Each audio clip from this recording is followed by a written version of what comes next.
ओम शांति, ओम शांति, ओम शांति। अपने प्यारे बच्चों के लिए ईश्वर का संदेश। आज की मुरली के मुख्य पॉइंट्स देखेंगे। बाबा ने कहा, मीठे बच्चे, यह पुरुषोत्तम संगम युग है। पुरानी दुनिया बदल अब नई दुनिया बन रही है। तुम्हें अब पुरुषार्थ कर उत्तम देव पद पाना है। मतलब बाबा कह रहे हैं, बच्चे, यह श्रेष्ठ समय चल रहा है जहाँ तुम बच्चे मुझसे योग लगाए खुद की आत्मा को सतो प्रधान बनाते हो। इस श्रेष्ठ पढ़ाई को पढ़कर तुम बच्चे नर से नारायण बनते हो। यह पढ़ाई है ही नर से नारायण बनने की। तुम इस पढ़ाई से ऊंच पद प्राप्त करते हो, इसलिए इसे पुरुषोत्तम संगम युग का समय कहा गया है, या फिर पुरुषोत्तम संगम युग का समय गाया हुआ है। फिर बाबा ने बताया कि यह संगम युग का समय बहुत थोड़े समय के लिए होता है, केवल 100 वर्षों के लिए। इस थोड़े से समय में परमपिता परमात्मा नई सृष्टि का सृजन कार्य शुरू करते हैं। तुम बच्चों की मदद से।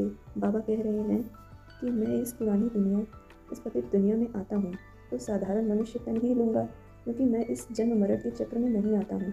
मैं तो निराकार देह बंधन से न्यारा हूँ, तो इनके यानी ब्रह्मा बाबा के तन का आधार लेता हूँ, तब तो तुम बच्चों को राजयोग की पढ़ाई पढ़ा सकूँ या सिखा सकूँ।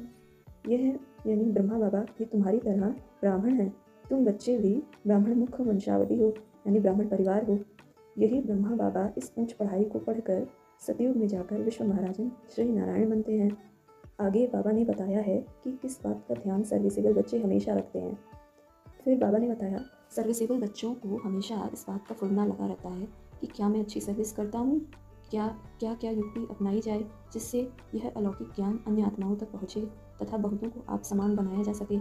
क्योंकि बच्चे जानते हैं कि धन दिए धन ना खुटे। मतलब अगर अच्छी रीति सर्विस करेंगे तभी तो उच्च पद प्राप्त कर सकेंगे, नहीं तो बाबा यही समझेंगे कि इनको अच्छी धारणा नहीं है, यह अच्छी सर्विस नहीं कर पा रहे हैं, तो उच्च पद कैसे प्राप्त कर सकेंगे।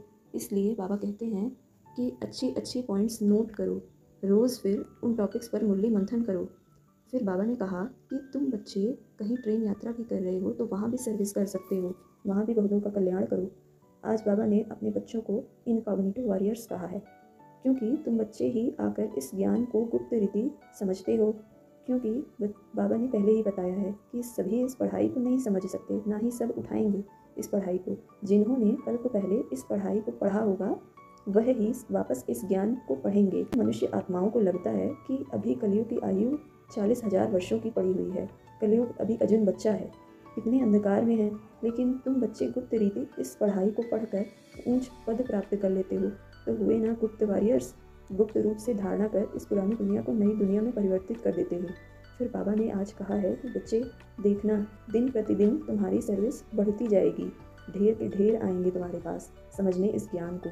बाबा ने आज मुरली में देलवाड़ा मंदिर के बारे में बताया है कि यह तुम बच्चों का ही यादगार है। देलवाड़ा मतलब दिल लेने वाला परिवार।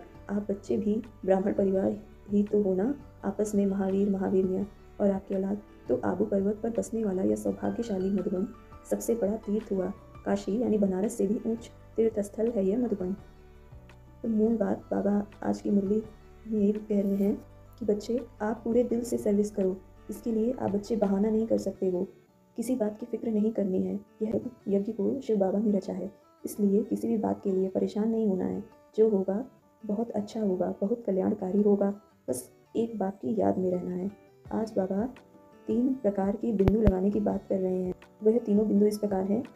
यह याद रखो कि मैं आत्मा बिंदु, दूसरा मेरा बाबा भी बिंदु, तीसरा यह ड्रामा भी बिंदु। यानी अपनी आत्मस्मृति कभी मत भूलो कि मैं आत्मा बिंदु स्वरूप हूँ। दूसरा, हमारे परम पिता परमात्मा भी बिंदु हैं। यह ड्रामा का खेल, ड्रामा में जो भी हो रहा है, इसमें कुछ अगर अच्छा भी हो रहा है, कुछ बुरा भी हो रहा है, तो क्या क्यों कैसे में नहीं पढ़ना है। इस ड्रामा के इस चक्र पर एकदम अटल निश्चय होना चाहिए तुम बच्चों को। जो हो रहा है सब कल्याणकारी है, यहीं से फुल स्टॉप लगा लो। तो बाप दादा विदेही बनने के लिए इन 3 तिलक को सदैव धारण करने के लिए बोल रहे हैं। तो चेक करो कि यह 3 बिंदुओं का तिलक मिट तो नहीं जाता, क्योंकि विदेही स्थिति में टिकने के लिए यह 3 बिंदु का तिलक कभी मिटने ना पाए। इससे ही आपकी विदेही स्थिति निरंतर टिक सकेगी, या फिर आप निरंतर विदेही स्थिति में रहेंगे। ओम शांति।